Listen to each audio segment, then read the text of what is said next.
Welcome back, everybody, to Water Player Concussion Sub Series. Today, we are going to review the first one-day international between India versus Sri Lanka. Happened in R. Premadasa Stadium.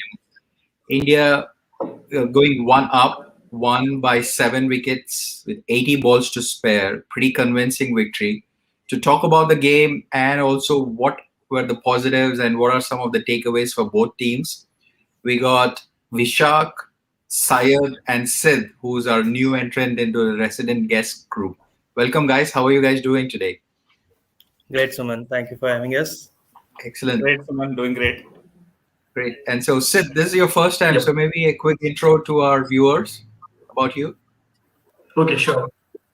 So, hi, I'm Sid, and yeah, first of all, I'm doing great. India just won a match, and it couldn't be a better Sunday for me. So, I live out of Hyderabad, work out of Hyderabad, and I come from a family of lot of cricket players. Some played at the Ranji level, some almost made it and couldn't. And I tried my hands at it, but obviously, when you don't make it in cricket, you become a critic. So, yeah, if I couldn't become like my hero Rahul Dravid, I thought, okay, maybe Harsha Bhogle is a good try to have. So yeah, and very happy to join Word of Player Forum.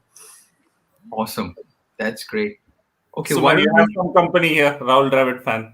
Yeah, for sure, man. More the merrier. And I'm not surprised Rahul Dravid fans exist more than me. There are. Very good. Well, So, game yes. game one. What are your thoughts about summarizing? First things first.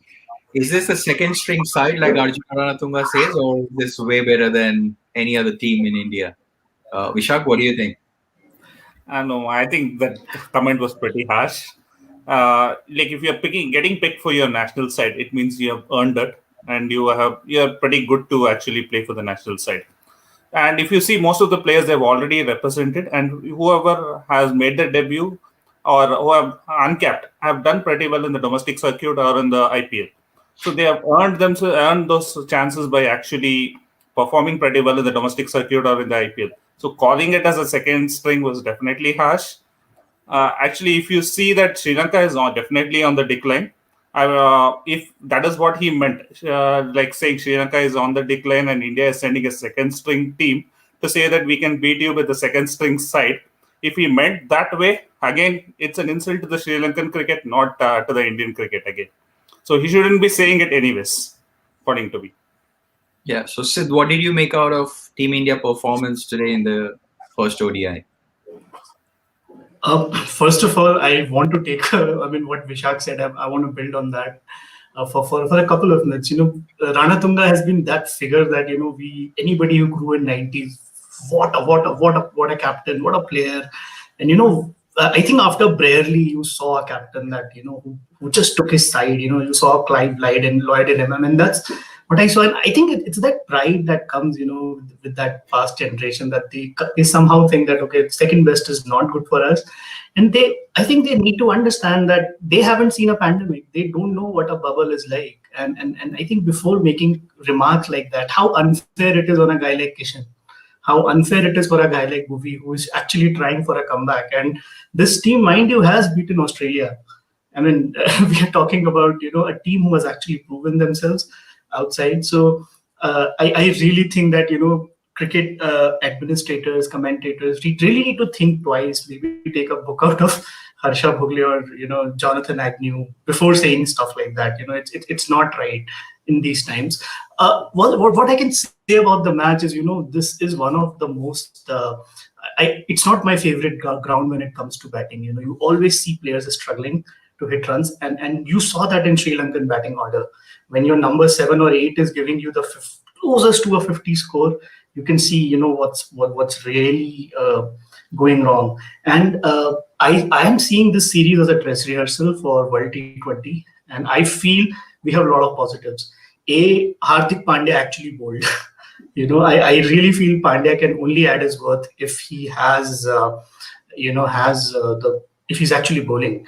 And I know Bhuvi did not look, in sorts, but he's one of those players who will come off, and it's just a matter of time when he'll pick up those 4 wickets or 5 wickets.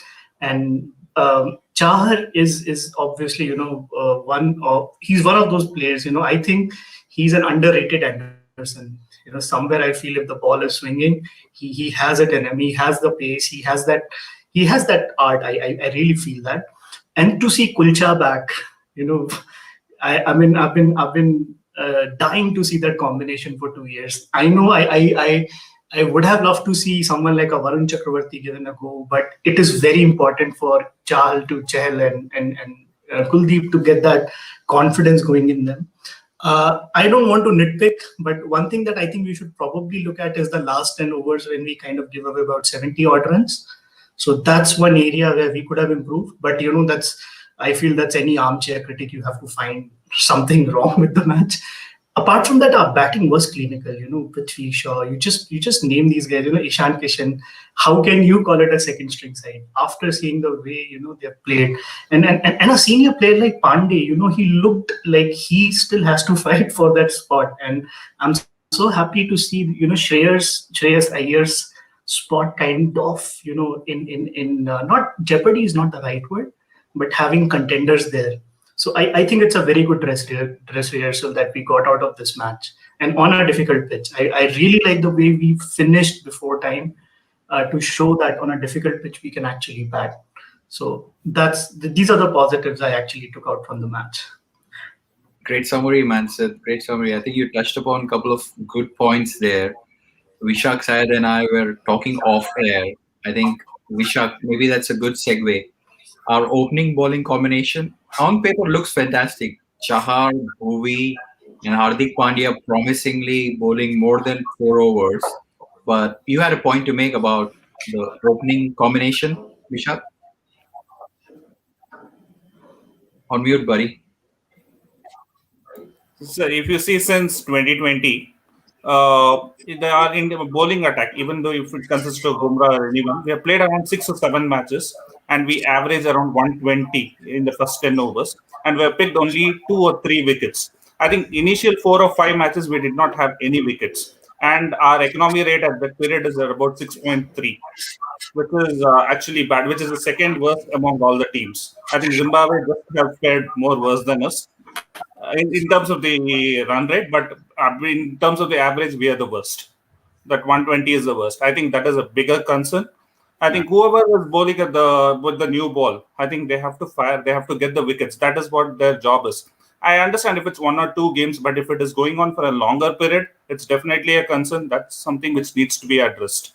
So, and that too, we had 2 genuine swing bowlers today, and again, they could not penetrate or get the wickets. So that's definitely a concern for me. Okay. And Syed, Purul Modi asked a genuine question, which crossed my mind too. Is he being pushed to bowl because we need him as an all-rounder, as a batting player? What do you think, Hardik Pandya? I think he's taken his time out to get into this mode of bowling, right? So we saw him. He didn't bowl in the IPL, and he also told us that he's getting this rehab and making sure that he's ready and fit for the World Cup 2020, right? So I feel this is the right time for him to get into full bowl, probably 5-6 overs. And if you look at today, he bowled in the death as well. Probably they're looking at that same 4-5 overs for the next 2-3 matches and then build him up into the T20 series, right? So, but again, it was very important for him to bowl because Hardik Pandya bowling overs on this crucial junctures is going to be a great balance to the Team India. So we talked about it in the pre-match series as well. Sabah Karim sir also stressed on the importance of Hardik Pandya having a bowl. So I think he's on a right track, slowly getting into that groove. But hopefully, if he stays fit, and he'll be a great weapon for us in the T20 World Cup. Okay. And Ishan Kishan, what a debut, right? We've seen in T20 versus England, and now in One Day International, first ball sixer. So, thoughts about Ishan Kishan?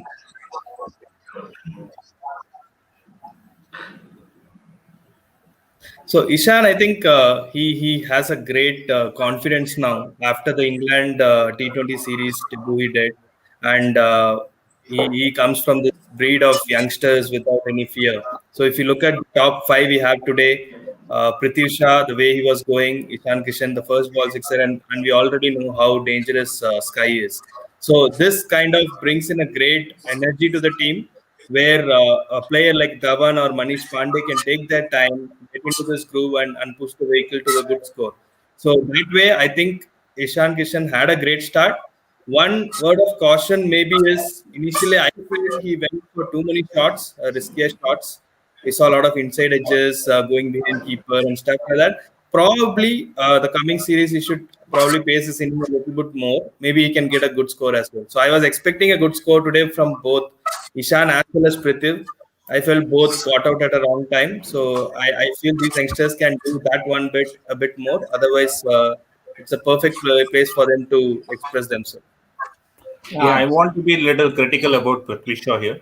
Though he scored 45, gave that fantastic start. I know there was a break in between, but because he got a hit.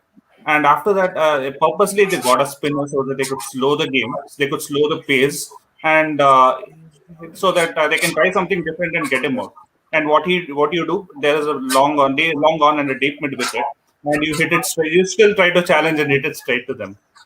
I feel that is a case of overconfidence, and he had to be like he could have just killed the game with along with Dhawan and could have scored it in no loss.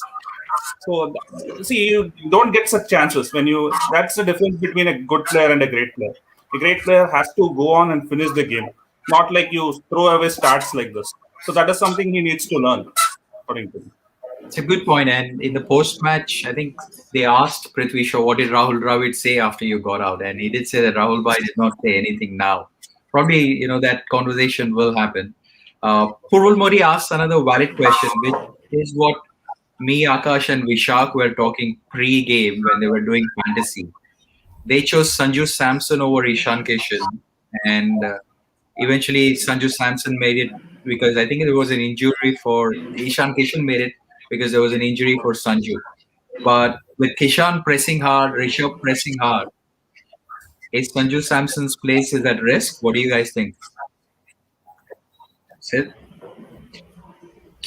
I mean, much as I like Sanju Samson, I really think his place is now very, it's a very difficult team to crack into. I mean, it's very difficult to play for Indian jersey. And, I'm going back to Arjuna Ranatunga's remark that someone like a Sanju Samson, it reminds me of McGill, just born in the wrong era. You really can't do much about being Sanju Samson. You're a great batsman. You can actually walk into any other national side, but there is too much competition. He just has to wait for a couple of these players to retire now, or a drop in form from others, because it has just made life very difficult for Sanju Samson to actually make it in ODI 50. And that actually applies to Bhuvi and others as well. They are not making an automatic cut into the first Indian team now, because there's just so much of competition. I don't only think it's a case with Samson, it's a case with many other players as well.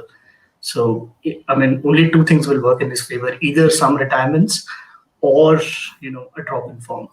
I don't see him coming in any other way.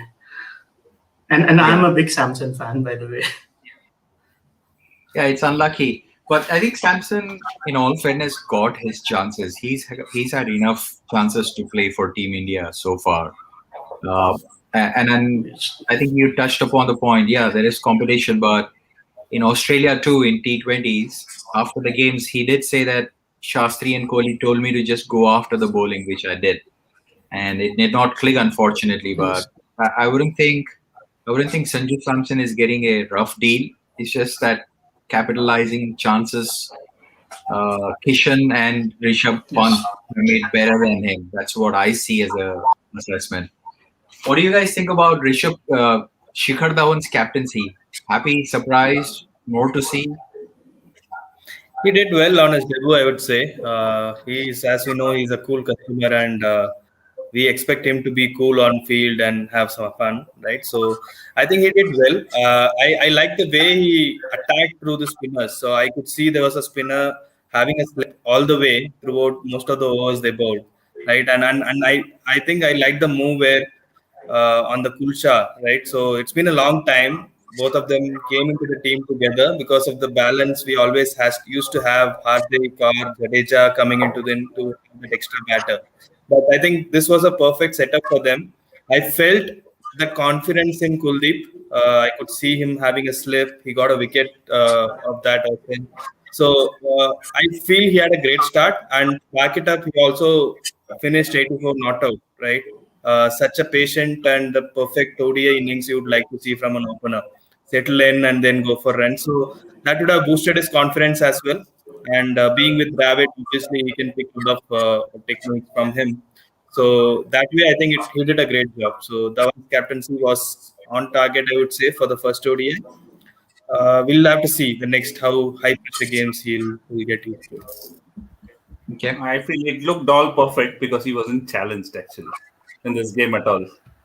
No, I like to see like when challenged, how would he respond?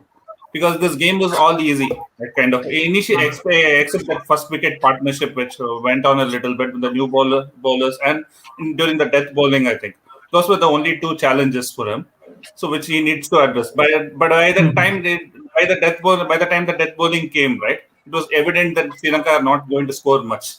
So actually, by the captaincy way, I think he was not challenged. But with the resources he had, I think he did a decent job. And we all know how good a batsman he is. So I wasn't surprised, and he let the other players play around him.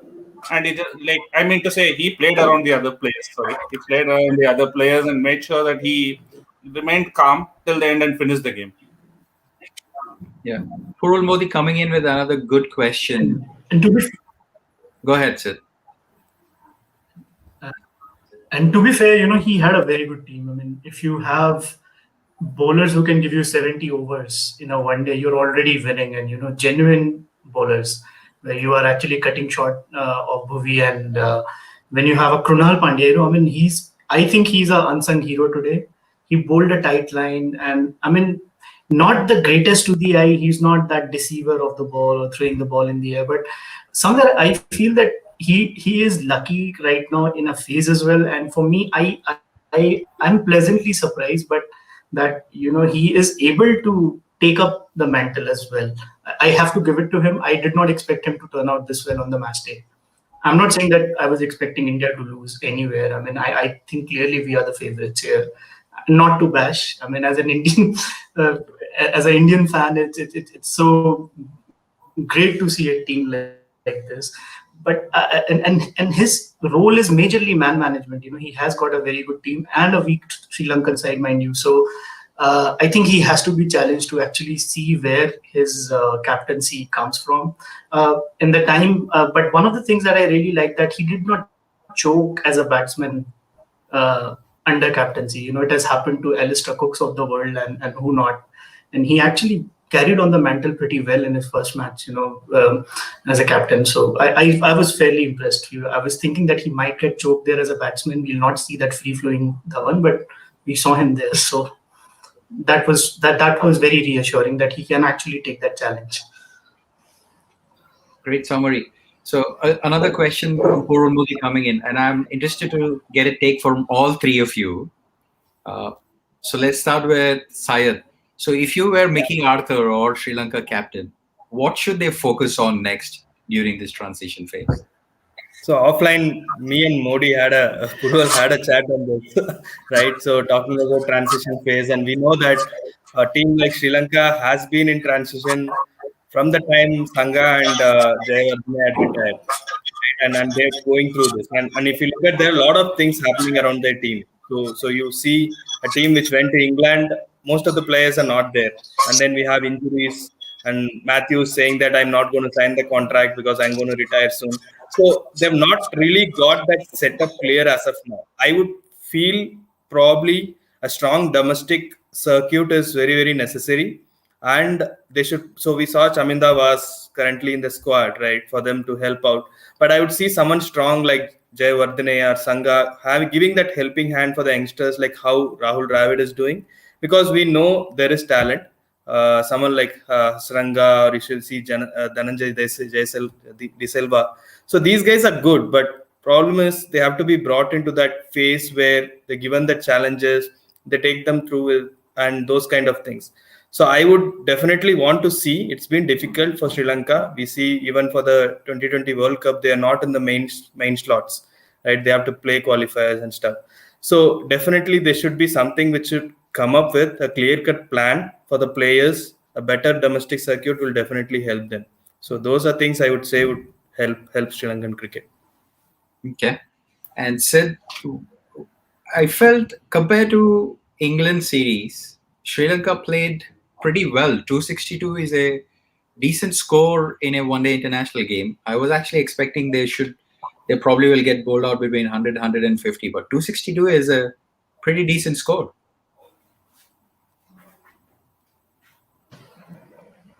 Yes, and just coming to the Sri Lankan woes, I was watching this interview by Sangha, and Sangha said that what changed after '96 is still '96 they had players who were very technical in nature, and you wanted to bowl the right bowls with the right side on and chest on actions, and suddenly you had Malingas of the world coming out of the game and the natural players coming out of the game.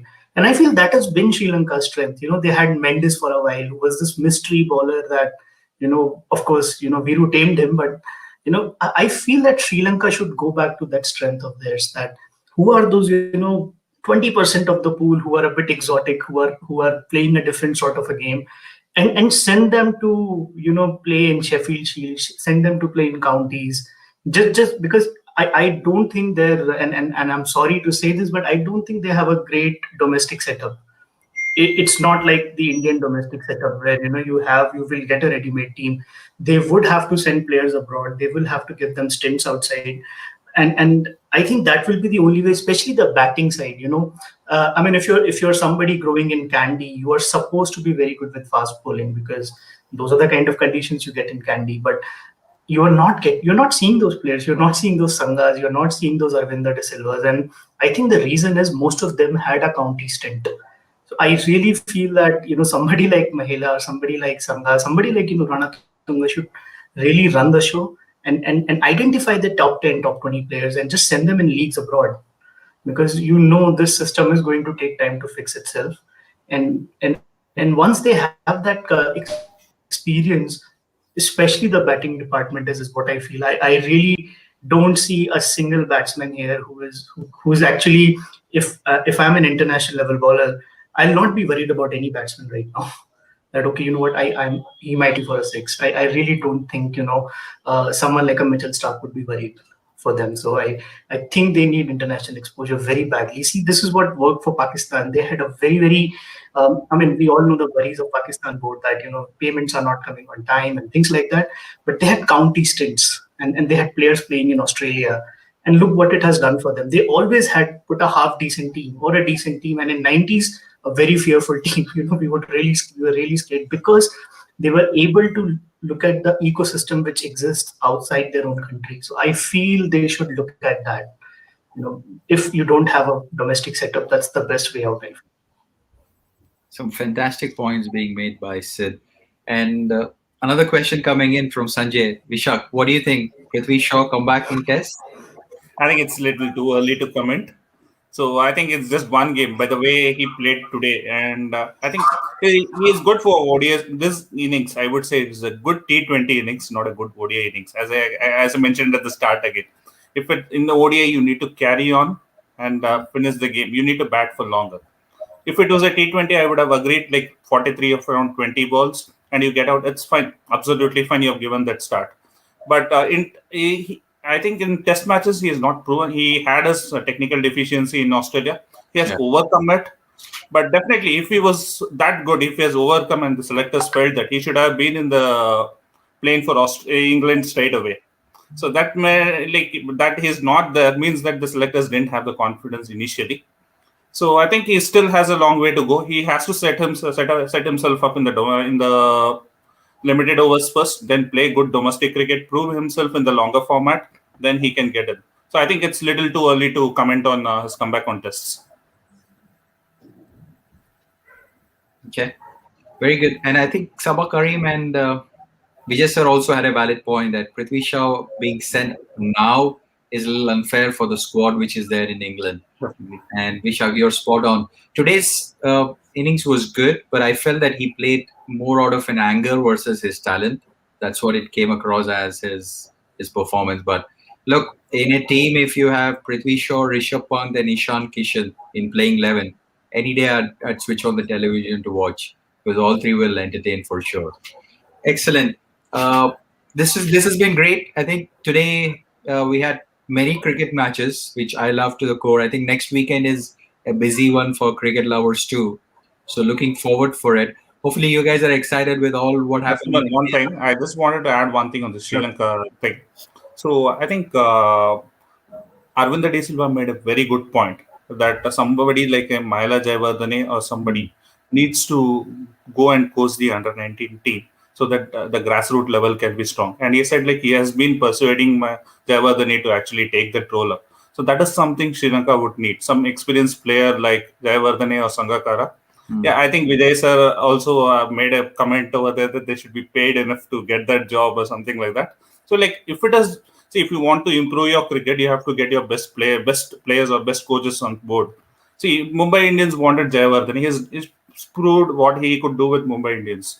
So same thing he can also do with Sri Lankan cricket as well. Get him in the under 19 with the under 19 team. Ask him to tour, and ask him to like build the team from the grassroots level, like how Dravid did. We're not asking him to be the head coach at the moment, right? Because the main problem is that their domestic circuit and their under 19 is not doing pretty well. So that's where you need to build your team. That's because the current team, whatever we are playing right now, right? Most of them have played under Dravid in the India A or India under 19. That's where they have come up from. So you need to build your domestic circuit and the under 19, all those age group levels strong. That's where you can build a future team. Yeah. I think that is what Sri Lanka should look at. Absolutely, absolutely. And we want teams like Sri Lanka also to be in the mix so that there is fight in the cricketing arena. Excellent. Syed, Vishak, and Sid, fantastic first game. Great Sunday. Hopefully, you guys enjoyed and super points. I really enjoyed the conversation. Hopefully, we will get you back on the show. We're going to be doing more of these daily reviews for all the India series, whether it is Sri Lanka or England. So, looking forward to having you back. Sid, thanks for making time. Syed and Vishak, as usual, amazing points and stats. Thanks very much. And folks who are watching, do drop in a comment or your reaction about what our views are and what you are expecting in our future shows. Until next time, thank you everybody for tuning in and see you later. Thanks, Owen. Thanks, guys. Thank Thank you. you.